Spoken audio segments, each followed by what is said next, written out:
Welcome to Secrets of the Stars, where we explore the ancient knowledge of astrology, decode your unique blueprint, and unveil how the wisdom of the sky contributes to your life.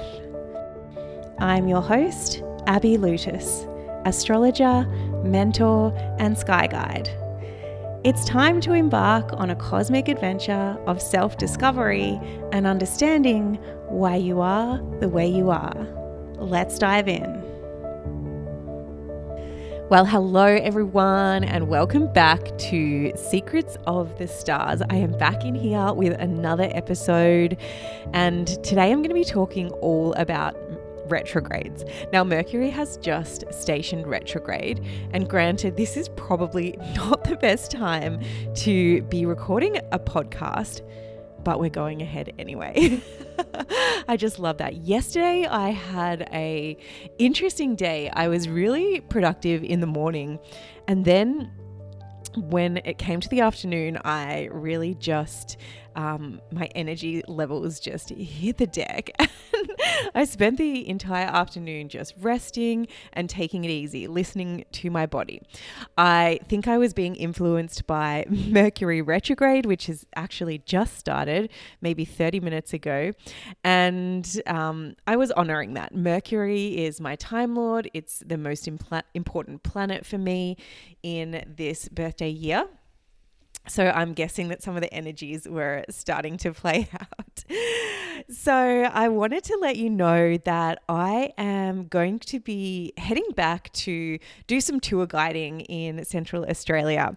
And what that means is that my astrology side of things, my availability becomes a little less whilst I'm out there, or quite a bit less actually, because I spend a lot of time out guiding on the trail with no access to internet and just no time, essentially. I go out and I do trips which are roughly from 6 to 14 days, and we're pretty much working from the minute we wake up to the time that the sun sets, and even a little bit later. So the time that I have in between my tours is when I get to dive even deeper into the astrology. So the reason I'm telling you is that if you are interested in booking a natal chart reading or a forecast reading, please go ahead and look at my availability for April and for the beginning of May, because after that time, it's going to get a lot less. So go ahead and book your reading. I'm going to be away for probably around 3 months. We'll see how things play out, and then things will be ramping up again. So I am in the middle of rolling out my course, Starlit, Astrology for Self-Empowerment, and we are currently in the very middle phase, and the clients are just loving it. The women are learning so much about their chart, their astrology, and really it's a deep dive into their natal chart, as well as learning so much about astrology. I'm going to be running this this course again. So if you are interested in registering for the next round, or registering your interest for the next round of Starlit Astrology for Self-Empowerment, go ahead and find the link in my show notes, and you can pop your name and email, and I'll be sure to be the first to let you know when that next round is. It's probably going to be later this year. I'm thinking potentially around end of September, October. So, but yeah, that is just where I'm at right now. Things could change. So, as I mentioned, today I'm going to be talking all about retrogrades, what they are, what planets go retrograde, or what planets retrograde, because technically we shouldn't say go retrograde. It's a state of motion, so what planets retrograde, what it means, how we can use this time, and then I'm going to touch a little bit on the retrograde that we have just started, which is right now with Mercury retrograde in Aries. So let's dive in. First of all, what is retrograde? I'm going to break it down here from the point of view of if we were looking in space at the planets and how they are moving. Essentially, retrograde, the definition of retrograde is that it means that it's directed or moving backwards. So the apparent retrograde motion is the apparent motion of a planet in a direction opposite to that of the other bodies within its system, as observed from a particular vantage point, which is Earth here.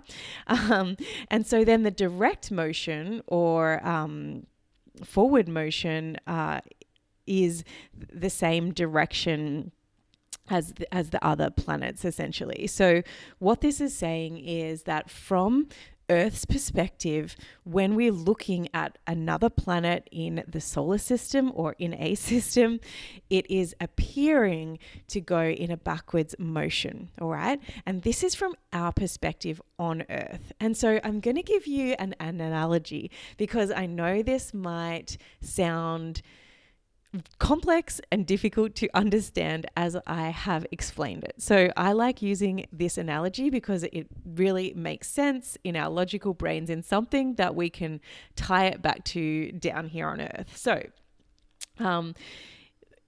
we are here on Earth and all the planets are moving around the sun. The sun doesn't move, but we do. But here on Earth, we are looking at things from our perspective.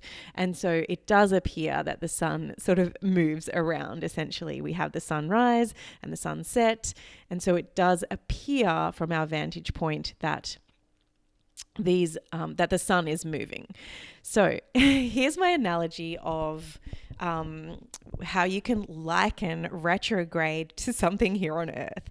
It is basically the analogy of driving down a highway. All right. So just imagine you are driving down a highway and there are several lanes in the highway.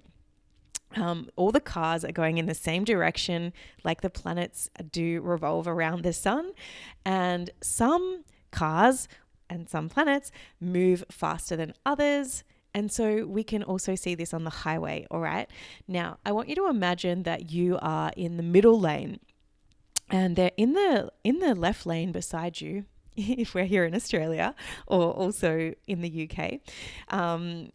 So in the left lane, there's a car that is going slower than you and you want to overtake it, all right? Now, you're still both moving forwards. And so if you're going faster, you're going to overtake this car. That's pretty clear.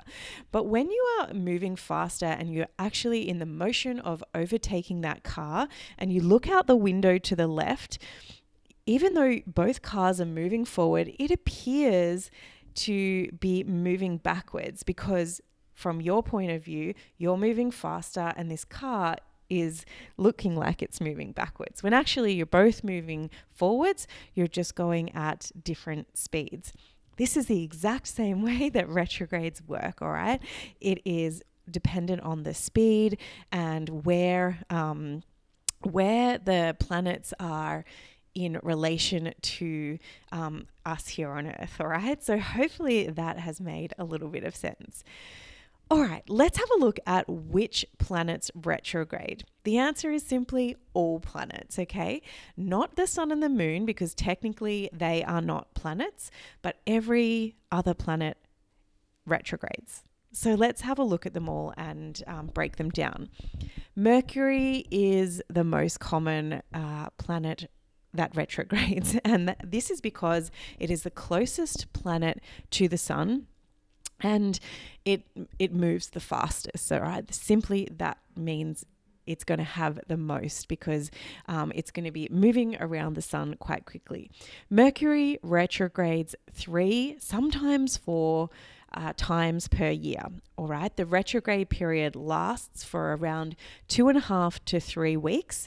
And over the past few years, something that's been interesting is Mercury has been retrograding in the same elemental or the same elemental sign. So what I mean by that is this year, Mercury's retrogrades are mostly in fire signs.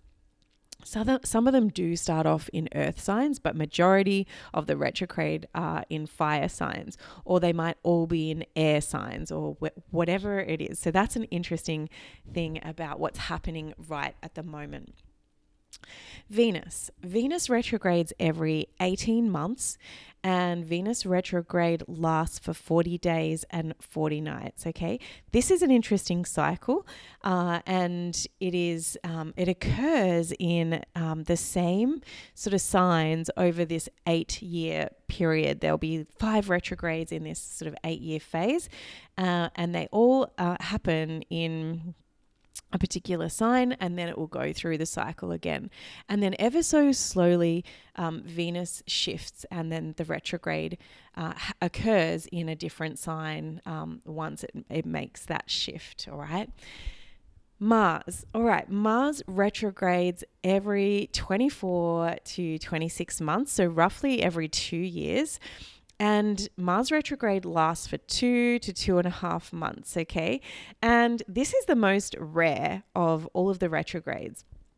And it is for that reason and a few other reasons that it can be one of the most difficult, all right? The other reason is because astrologically, Mars is a planet of moving forward, all right? So when it appears in this apparent motion of moving backwards, it's not particularly comfortable, all right? Jupiter retrogrades every 13 months, roughly, and that lasts for about 4 months. And the rest of the outer planets retrograde every year, all right? So Saturn retrogrades for about 4.5 months, Uranus about 5 months every year, Neptune about 5 months every year, and Pluto about 5 to 6 months every year, all right? So there we have all the planets, their retrogrades and their time frames. I wanted to talk a little bit about this period called the shadow phase, all right? So the shadow phase, what is the shadow phase? We might hear this commonly spoken about with Mercury retrograde, or just with any retrograde in general. The shadow phase is when the planet is moving through the path that it will come back and retrograde over, essentially. So a shadow phase occurs prior to and after a retrograde, all right? So it will cover a certain degree points in the path. So it might cover, let's take this retrograde that we're going through as a bit of an example. So Mercury is going to retrograde from 27 degrees in Aries all the way back to 15 degrees. But we have already had to travel through that 15 to 27, or Mercury has already had to travel through that 15 to 27 degrees of Aries to get to the point where it will station retrograde. Then it will retrograde back over that point, which is from 15 to 27 degrees Aries, and then when it stations direct, it will move back over that space again, all right? So this is when it's in its shadow, all right? So often this area of the chart, or this time frame, the shadow, the retrograde, and then the shadow at the end, this time frame can be kind of lumped into bigger happenings, or something may have occurred in the shadow phase that comes back up in the retrograde, and then again in the shadow as the retrograde phase is finishing. So that's an interesting thing to look at. All right, what does retrograde mean in astrology? So first of all, I want to say that if you're looking at a chart, we can determine if a planet is retrograde by seeing a little r next to the symbol of the planet or the degree of the planet. It might be an R, it might be an RX, or it might be an R or an RX highlighted in red text or something like this, making it stand out, all right? That's how we know if a planet is currently retrograde. But what does it mean in astrology? Essentially, it has the same meaning as its its actual definition, its actual meaning. It is a time of slowing down. It is a reversal of energy. It is a turning inward phase. It is a reviewing of the themes of that planet, all right? This all has to do with the planet that is stationing or that is in retrograde motion, all right? Sometimes it can be an unfolding story. So as I mentioned, there might be things that come up in the shadow phase. They might resurface in the retrograde phase to be resolved or to see another chapter of the story. And then maybe there's resolution in the final shadow phase as the planet moves on. But essentially, it's this slowing down of energy. It's a reversal of the energy that of the themes of that planet. Okay, so what do you need to look at, or what do you need to review, and how can you just go back and maybe make some changes, essentially. Now, I want to also mention that if you have a planet retrograde natally in your chart, you might actually prefer the time when that planet is retrograde, as it is familiar to your energy. For example, if you have Mercury retrograde in your natal chart, I often see this as, the common Mercury retrograde themes probably won't impact you as much. The same goes with all the other retrogrades, all right? So the themes that are actually playing out in majority of people's life, these may not be impacting you as much. Sometimes it can even be a power time, a time where, you recognize this energy because you have it in your chart. So it's a time where you have the edge, especially when it comes to the themes of that planet. So how can you use retrogrades? Essentially, they're a great time to be reviewing, relaxing, reevaluating. We use all the words when we look at retrogrades. It's probably best not to start any new projects, and it's a great time to tie off any outstanding projects, or go back and look at things that you've started and that perhaps need finishing up. Okay, it's a review, it's a reverse, and even a time to rest in some occasions. All right, so let's take a quick look at this retrograde that we're entering. So we have Mercury retrograde in Aries, and it's from the 2nd of April to the 25th of April. So when we look at Mercury retrograde, we want to look at Mercury themes. So the themes of Mercury are communication, conversation, thinking, talking. They can also be short-term travel. They can be travel as in getting from A to B. Mercury also represents conversation. It's all the things that happen quickly, all right? Mercury is known as the messenger, all right? And so, it represents technology because often we use technology for communication and it happens really quickly.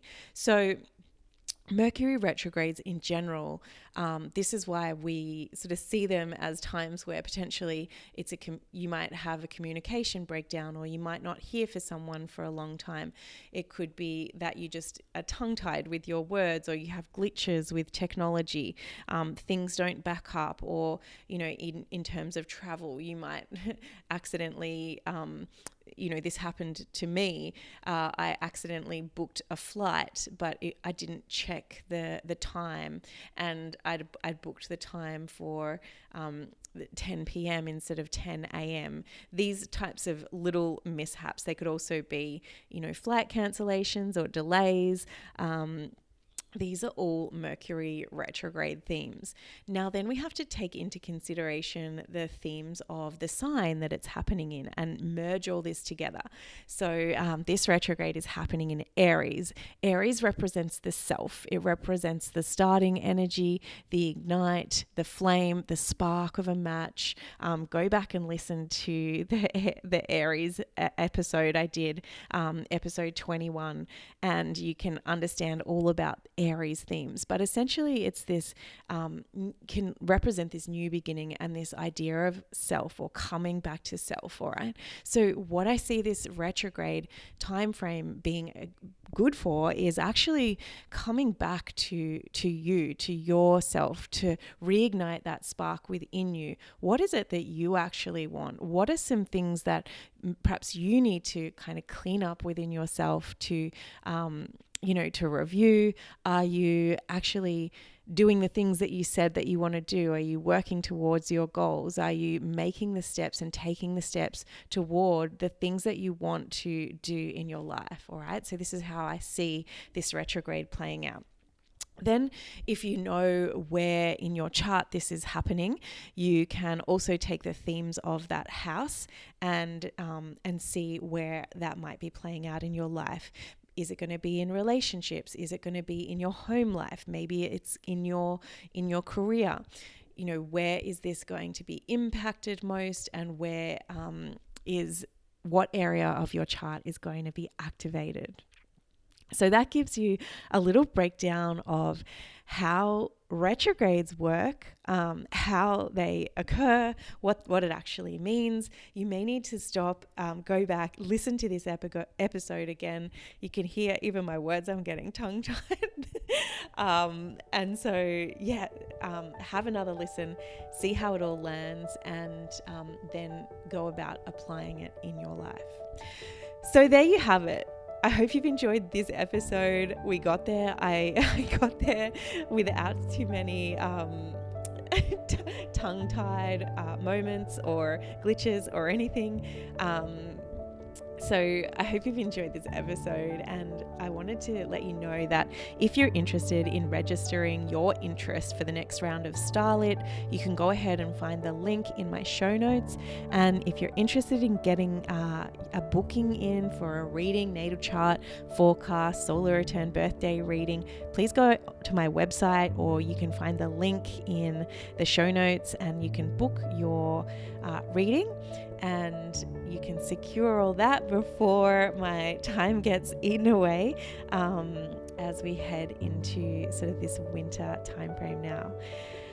Well, that's all I have for today. And until next time, keep shining bright. Thank you for joining me on this cosmic journey of self-discovery. If you have enjoyed this episode, please leave a review and share it with someone who you think would love it. Keep exploring the secrets of the stars, and remember, the universe has woven a unique story just for you. Until next time, keep shining bright.